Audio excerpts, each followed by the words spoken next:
আর সে তখন মনে মনে ভাবতে শুরু করে এই ছেলেটা কত হ্যান্ডসাম। ঠিক তখনই চইও সং এর দিকে তাকায়, যার কারণে তখন সং অনেকটা নার্ভাস হয়ে সেখান থেকে যেতে শুরু করলে ঠিক তখনই চই নিজে থেকে এসে সংকে আটকায় আর বলে যে তুমি কি স্কেচ বানাতে আমাকে হেল্প করতে পারবে। যেটা শুনে তখন সং তো পুরোই অবাক হয়ে যায় আর সে ভাবে এত হ্যান্ডসাম একটা ছেলে যে কিনা তার কাছে হেল্প চাচ্ছে। এদিকে চইয়ের বারবার রিকোয়েস্ট করায় সং তখন বলে ঠিক আছে আমি হেল্প করব।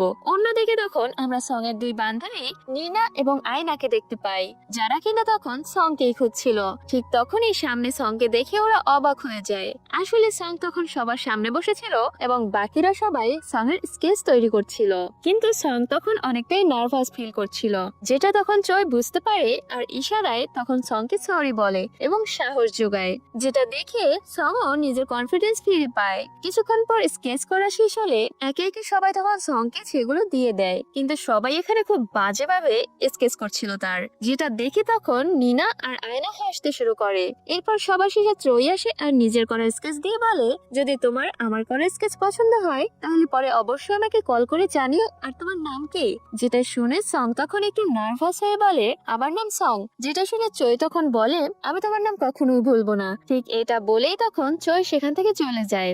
এরপর ওরা যখন চইয়ের করা স্কেচ দেখতে পায় তখন ওরা অনেক অবাক হয়ে যায়, কারণ চইয়ের স্কেচটা অনেক সুন্দর হয়েছিল, যেটা দেখে আয়না আর নিনা তো চইয়ের ফ্যানই হয়ে যায়। আর তখন ওরা সংকে বলে তোর উচিত চইকে কল করে ওর সাথে কথা বলা।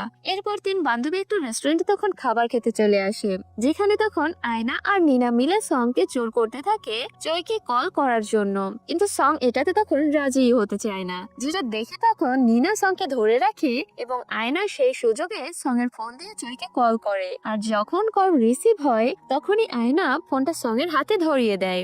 ওপাশ থেকে তখন চই সং এর নাম ধরে ডাকে, যেটা শুনে তো তখন সং অনেক অবাক হয়ে যায়।